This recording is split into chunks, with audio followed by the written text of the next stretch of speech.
Bonjour à tous, je me présente, je suis donc Édith Salès-Villemain, je suis directrice du laboratoire de psychologie Psydrépi et je vais vous présenter aujourd'hui le travail que nous avons réalisé au sein du laboratoire à propos de la qualité de vie au travail et ses liens avec le bien-être. Alors, ce travail n'a pas été réalisé seul, puisque j'ai avec moi un ensemble de collègues comme Brigitte Minando-Cara, Julien Chappé, Pierre de Oliveira, Fabrice Gabarro, Nathalie Cartier et Lucie Finesse, qui n'apparaît pas à l'écran, mais qui est bien dans le groupe de travail que nous avons constitué. Alors, au sein du laboratoire, en fait, on a trois axes de recherche. Un axe de recherche qui s'intéresse au processus d'adaptation et de régulation individuelle et sociale, et également deux axes qui sont un petit peu plus appliqués, l'un qui est en lien avec la santé mentale et l'autre qui est en lien avec l'identité. Donc, nous sommes au final 75 chercheurs avec 22 enseignants-chercheurs et 2 professeurs émérites et 31 doctorants, plus 18 docteurs associés. Donc, c'est un laboratoire qui, en termes de ressources humaines, est assez conséquent. Alors, ce laboratoire, en fait, a plusieurs projets de recherche. Donc, effectivement, des projets qui ont été, on va dire, validés, et notamment dans des grands appels à projets, comme ICIT ou l'appel à projet du ministère de l'Enseignement supérieur, de la Recherche et de l'Innovation. C'est le projet Team Sport et le projet Relations. Et puis, régulièrement, le laboratoire organise des manifestations et réalise un certain nombre de productions scientifiques. À l'intérieur de ce laboratoire, deux unités intéressantes. L'unité Qualtra, dont je vous parle ici, qui est une unité qui va s'intéresser à la qualité de vie au travail, qui réalise des opérations d'expertise et de diagnostic, et l'unité REPMUT, qui est plus ancienne. Voilà, le groupe Qualtra est composé donc de plusieurs personnes que je vous ai déjà nommées et qui apparaissent ici à l'écran. Alors, le travail, en fait, le travail, au départ, quand on regarde l'étymologie, c'est un mot qui vient du latin et qui veut dire instrument de torture, un instrument à 3 pieds qui était utilisé pour les esclaves afin de les punir lorsqu'ils avaient réalisé des fautes. Depuis le 19e siècle, le travail salarié, en fait, ça a une connotation positive. Donc, le travail, ça veut dire que c'est une marchandise, si on s'appuie sur les travaux de Marx. Ça également positionne la valeur sociale de l'individu parce que le travail est producteur de richesse et donc on a une valeur sociale proportionnelle à la production de richesse que l'on apporte. Et puis maintenant, le travail s'intègre à la vie de l'individu et notamment l'interface vie privée, vie au travail est de plus en plus mise à mal. Alors ça a été le cas lors de l'industrialisation, puisque le travail et la vie sociale, le travail se faisait au sein de la vie sociale, puisque les salariés travaillaient sur l'endroit même où ils vivaient. Alors, les évolutions du travail, ce que l'on peut dire, c'est qu'il y a énormément de défis auxquels on est confronté maintenant, des défis en termes techniques, puisqu'il y a une automatisation des processus les plus stables du travail qui sont confiés aux robots, alors que l'humain, lui, est délégué à des aspects qui sont beaucoup plus souples et adaptables, ce qui lui demande une ressource cognitive de plus en plus importante. Par ailleurs, quand on regarde les évolutions socio-économiques, je ne vous en parlerai pas, avec la mondialisation, il faut faire de plus en plus face à la concurrence. Et enfin, au niveau organisationnel, eh bien, de plus en plus, on est confronté à un travail, ce qu'on appelle à flux tendu, c'est-à-dire des individus qui vont devoir réaliser un travail en un minimum de temps, avec une flexibilité organisationnelle, mais également un travail que l'on appelle ISO-normé, c'est-à-dire qui est réglementé par une politique de qualité et des normes ISO. Donc, ça veut dire que cela augmente encore les difficultés que les salariés ont face au travail aujourd'hui. Alors, ce que l'on peut dire, c'est qu'aujourd'hui, on est face à trois ensembles de contraintes. Tout d'abord, le surtravail, ce qu'on appelle le surtravail, c'est-à-dire travailler plus pour atteindre les objectifs. Une autonomie de plus en plus importante demandée aux salariés. Et enfin, un travail en équipe avec des groupes de projets qui vont avoir une incidence sur le bien-être au travail, c'est-à-dire une augmentation du sentiment de stress, une diminution du sentiment de contrôle et justement un autre problème, la diminution du sens du travail. Donc ça, on pourra y revenir dans vos questions si vous le souhaitez. Alors, on peut dire que la question de la qualité de vie au travail, c'est une question qui préoccupe maintenant, on va dire, les organisations, puisqu'on a on va dire, un accord qui a été mis en place avec les organisations à la fois représentant des dirigeants d'entreprise, des syndicats et d'un ensemble de personnes. Cet accord a été mis en place en 2008 avec l'accord du stress au travail et en 2013, on a commencé à s'intéresser à la qualité de vie au travail.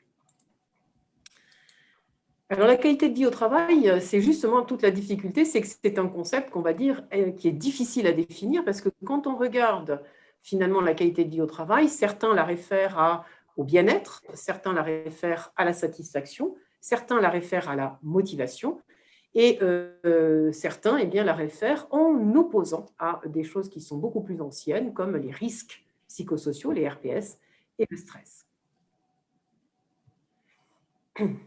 Mes slides avancent toutes seules, veuillez m'excuser. Voilà. Donc, je remonte. C'est un peu compliqué, veuillez m'excuser. Donc, ce que l'on peut dire, c'est que la question du bien-être que je vous ai mis ici en haut à droite, en fait, c'est une question qui est vraiment importante et qui est en lien avec plusieurs aspects. Alors ça, ce que vous voyez, ce graphe que vous voyez, qui est un graphe un peu complexe, qui montre en fait les travaux qui ont été réalisés et qui montre quels sont les liens qui existent entre, d'une part, les caractéristiques du travail et d'autre part, ces notions que je vous ai dites, le bien-être, la satisfaction, la motivation et ce qui intéresse parfois plus les personnes, la question de la performance. Alors, on a tout d'abord un lien très fort, c'est ce que je vais surtout commenter dans ce diagramme, entre les caractéristiques intrinsèques du travail avec les variétés des tâches, les défis, l'importance qui est accordée au travail et également l'autonomie qui va être en lien avec le bien-être. C'est cette petite flèche à point 30 que vous voyez apparaître. Le reste, je ne commenterai pas, mais en tout cas, il faut savoir que tous ces facteurs sont interreliés. Alors, les objectifs de Qualtran, ça a été un peu de mettre de l'ordre dans tout cela. Mettre de l'ordre, c'était de reprendre finalement, repartir sur la réflexion. Qu'est-ce que c'est que la qualité de vie au travail? Et on a choisi de partir des représentations des salariés. Pourquoi? Parce qu'on va mesurer leur perception, la perception qu'ils ont de leur qualité de vie au travail. Donc, il faut déjà avoir en tête ce qu'ils ont finalement comme connaissance ou comme croyance à partir de la qualité de vie au travail. Donc, on est parti d'entretiens et on est parti de questionnaires. Les entretiens ont permis de mesurer quelles connaissances ils évoquaient, quelles croyances ils évoquaient à propos de la qualité de vie au travail, et les questionnaires ont permis de mesurer leur ressenti à propos de la qualité de vie au travail. Alors, pour ce qui concerne les entretiens, donc là, c'est une étape de l'étude. En réalité, on a réalisé beaucoup plus d'entretiens, mais pour ce qui concerne cette étape-là, qui a été à l'origine de l'élaboration du questionnaire, eh bien, on a interrogé donc 34 participants en faisant varier les statuts, cadre supérieur, cadre intermédiaire, employé ouvrier, le sexe, les femmes et les hommes. Et puis, on a réalisé ces entretiens de façon à pouvoir extraire ce qui apparaissait comme étant pour les individus le plus caractéristique de la qualité de vie au travail. Alors, pour ce qui concerne ces aspects, je vous ai retracé, je dirais, les résultats de cette présentation. On a tout d'abord qualité de vie au travail évoque respect, évoque reconnaissance, évoque bonne ambiance, évoque bien-être, que je vous ai souligné puisque c'est l'objet de notre webinaire aujourd'hui, évoque confiance, convivialité et bonne entente.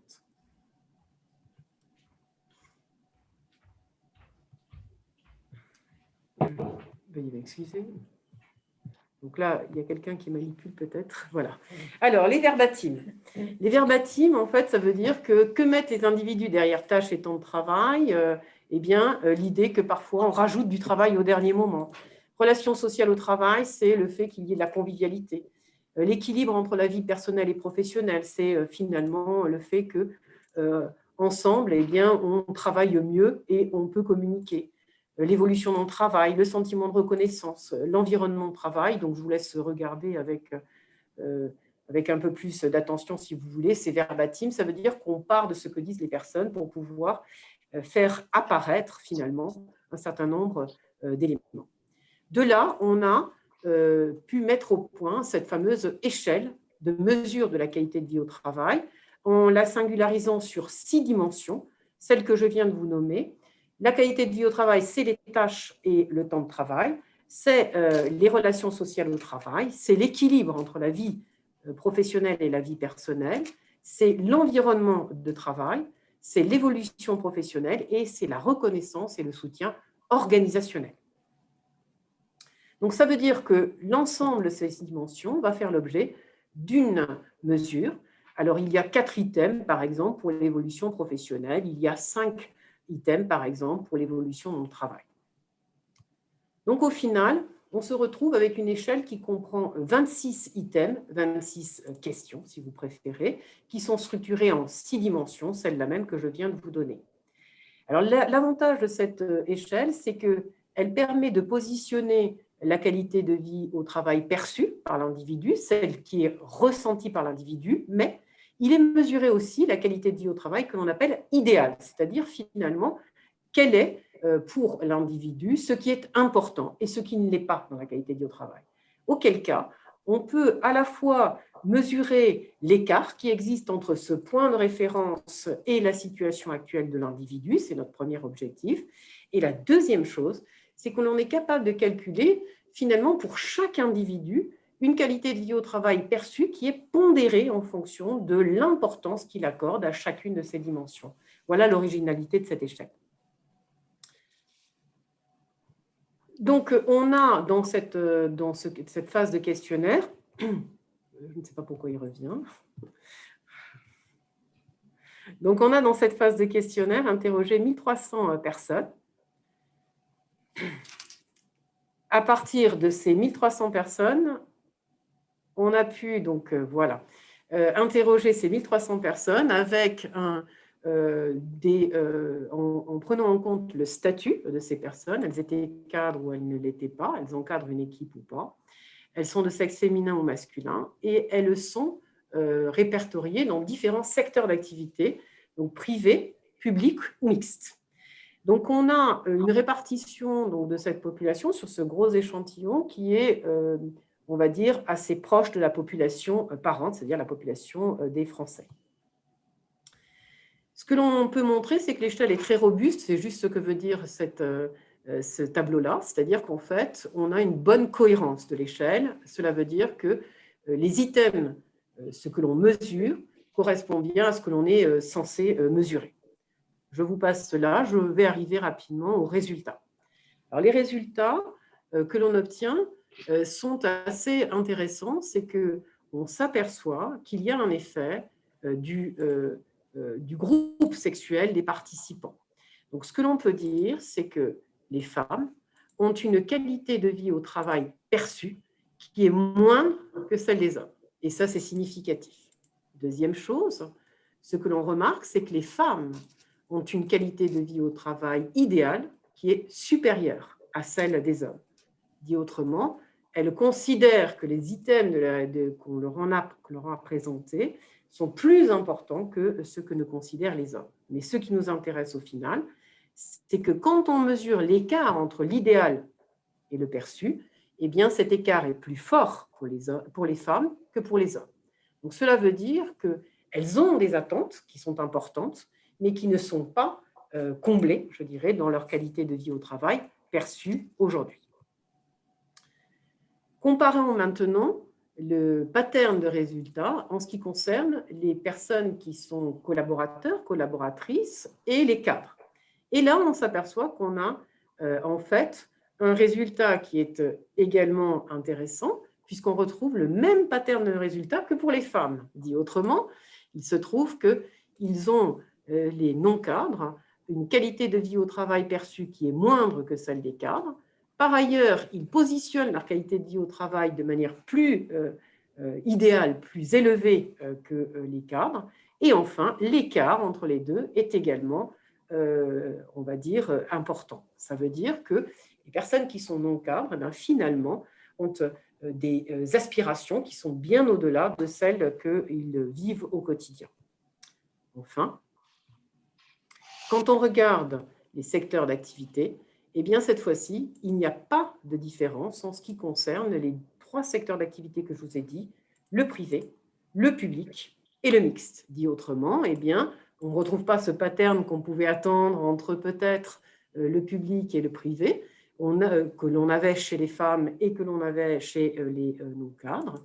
On a exactement les mêmes profils de résultats, ce qui veut dire qu'il n'y a pas des attentes plus importantes, mais surtout, il n'y a pas de qualité de vie au travail perçue qui serait meilleure, par exemple, dans le public comparativement au privé. Alors, ceci m'amène à vous parler de la poursuite du projet. Alors, ce projet, l'idée, c'est qu'il puisse se faire en partenariat avec différentes organisations de travail. Pourquoi? Pour pouvoir utiliser cet outil de diagnostic de la qualité de vie au travail, qui est un outil qui est robuste, qui nous a permis déjà de mettre en évidence un certain nombre de résultats. On a déjà utilisé cet outil avec Dijon Métropole, un service de Dijon Métropole, mais également avec les fédérations de parents d'élèves, avec le CHU, on est en train de le positionner. Et donc, ça veut dire que cet outil est opérationnel, est intéressant, et l'idée serait de développer les partenariats. Deuxièmement, ce qui nous intéresse, c'est d'analyser et d'affiner la question des facteurs de vulnérabilité et de ressources en termes je dirais, de capacité des individus à faire face à ces situations de stress, de bien-être, mais également de qualité de vie au travail. Et enfin, ce que l'on souhaiterait, c'est analyser les processus d'adaptation et de régulation que mettent en œuvre les individus face à cet environnement de travail qu'on a compris être extrêmement contraignant aujourd'hui, et notamment les questions de sentiment de justice organisationnelle qui, moi, m'intéressent particulièrement, mais également les aspects liés à la motivation ou à l'implication. Voilà, je vous remercie de votre attention. Je suis dans les temps, j'avais pris mon petit compteur, donc je suis à 20 minutes, enfin 17 minutes, donc on devrait être bien. Je vous remercie.